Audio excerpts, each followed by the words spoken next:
Chapter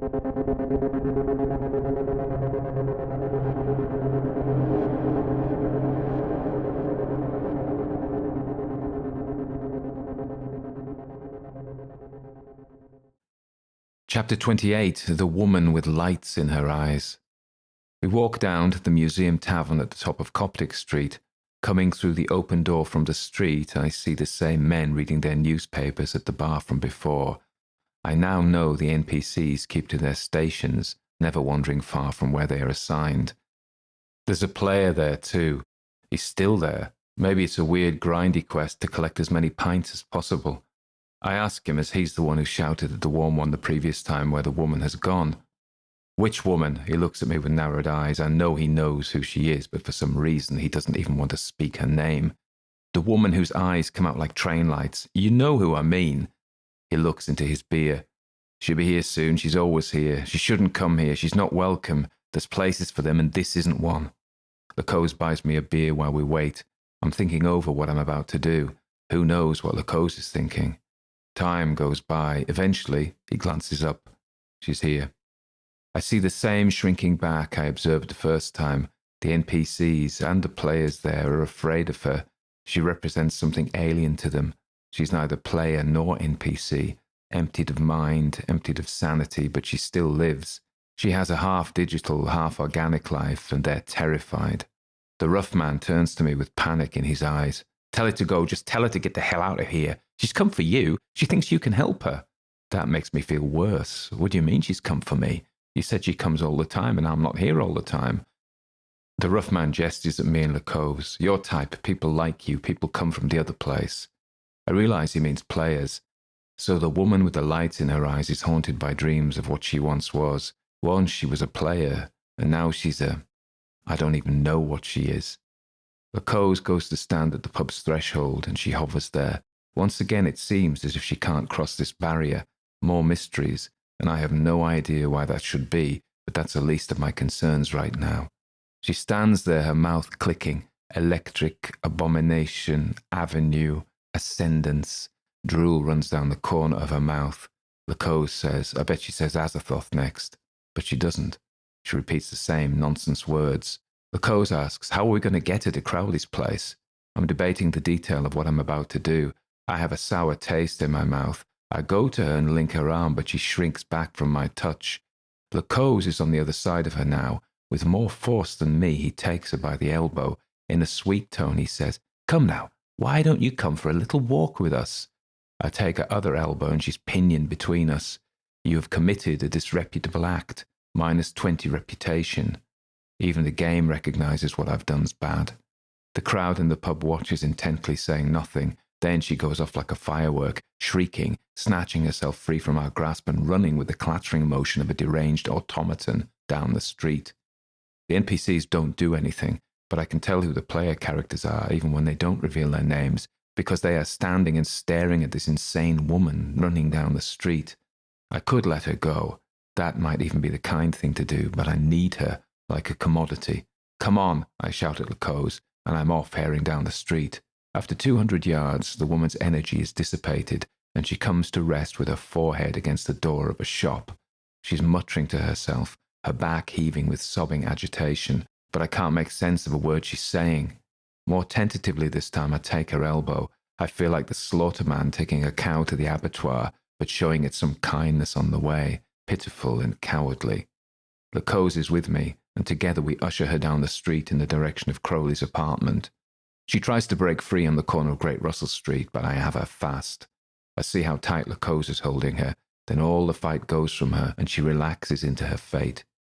Do you think they're really people still? I ask, but I don't want to hear his reply if it's yes. Diplomatically, Lacose keeps his mouth shut on the matter. It takes us 15 minutes to walk her to Crowley's front door. I lean and twist the knob with my free hand, and we maneuver her into the entrance hall of the house with its Victorian tiles. The man I saw on the first day, the man who shares this house with Crowley, whoever he is coming down the stairs. He smiles and nods at us without the slightest sign anything is amiss. I guess he's not programmed to be alarmed by such sights, unlike the men in the museum tavern. We take her up the stairs to Crowley's room. I don't bother to knock before I twist the handle and push the door open. I hear Crowley's voice welcoming me from inside. Lacose nods and lets go of the woman's arms. I won't be coming in, he says. I'll wait outside. I shrug and nod. I would have liked him there for moral support, but I understand he doesn't want to meet Crowley. I wouldn't either. I step into Crowley's room with the woman. She doesn't fight, but her jaw is trembling. Crowley steps up from his seat and says, "A woman? I don't know why, but I thought you'd bring me a man." He smiles. "Did you have much trouble?" He asks the question as if he had sent me on an errand for a packet of cigarettes. I shake my head. He studies her again as if still amazed by her femininity. She begins a low drone from her mouth, and once again I think of cattle waiting for an executioner who stands with a bolt gun in his hand. It's almost like she knows what's going to happen, but how could she know anything? She has no mind left. "Good," he says finally, "and here is your reward. You have succeeded in the quest of the warm one, 2,000 XP. You're awarded £5.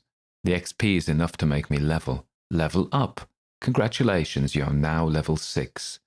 Now maybe I have the skill points to enable me to learn the recipe for the elixir. And the mercury," I say. He nods. "Of course, I never welsh on my side of a bargain."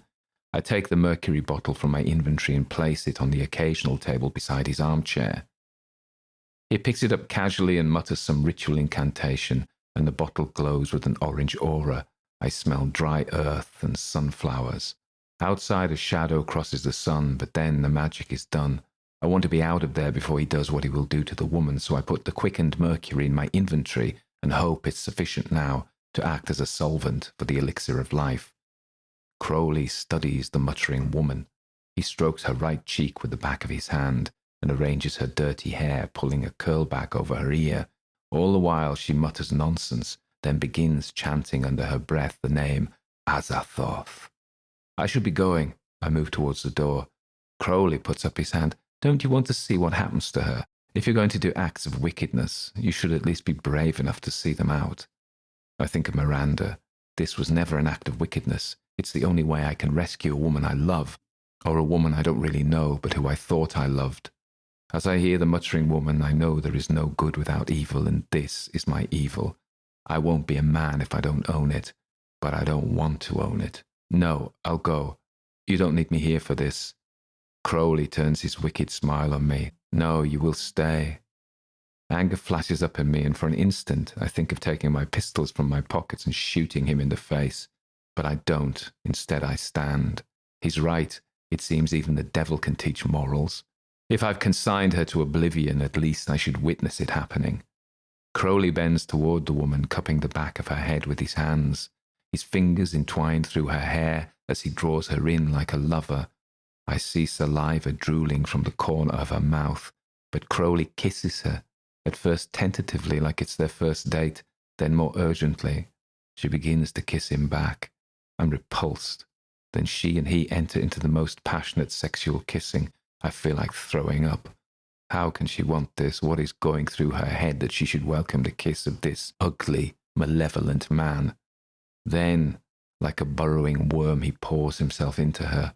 His body deflates like a party balloon, and I hear the clump of his shoes as they fall from his empty feet. His trousers and braces lie in a heap on the floor, and his jacket slides down her arms and away as he enters her head and becomes her. I think of some parasitic wasp eating an animal from the inside out. Then the woman twists her neck as if it was stiff and raises her arms to stretch the sleep out of them. Lights no longer come from her eyes, and instead of her damaged humanity, a wicked machine intelligence shines. I wonder whether I have witnessed the birth of some new kind of creature, half human, half algorithm. The Crowley woman looks at me and smiles. In a light voice she says, "Thank you, Adam. You have no idea how happy you've made me. I will be forever in your debt." She looks around with a smile. "Just to think I am free now to leave this place." She gestures around the narrow room with its books and dark wood furniture. "For the first time I can step out into the street and explore the world." Her voice rises in excitement. "Yes, the whole world lies before me." I'm sickened. I feel nauseous. I don't reply. Instead, I barge my way out of the room. At the door, I turn to see the woman is all smiles and following me down the stairs. Wait for me, she shouts in her girlish sing-song. But instead of waiting, I redouble my speed and burst out of the door. Lecoq stands outside. When the woman pushes past him and leaves the house, the expression on her face is one of bliss as she looks up to see a world that through Crowley's eyes was limited to the view from a window. Then she turns and eyes Lecoq's up and down. And who is this handsome chap? Lecoq recognizes her, of course. He looks amazed as if finally something has surprised or shocked him. He glances at me as if for confirmation and I nod. Let's get out of here. But the woman won't let him go. She places her hand on his forearm and he lets it rest. Do you want to have sex? She says, tilting her head to one side. I've never had sex before. But then she gives a disgusting belly laugh and winks. But I've read plenty about it. I start walking off, grabbing at Lecoq's arm to pull him after me. Lecoq follows me, looking over his shoulder to where the Crowley woman is waving at him. That is the most freakish thing I've ever seen or heard, he says. I'm thinking of Miranda. I'm thinking of the woman with the lights in her eyes and wondering where she's gone.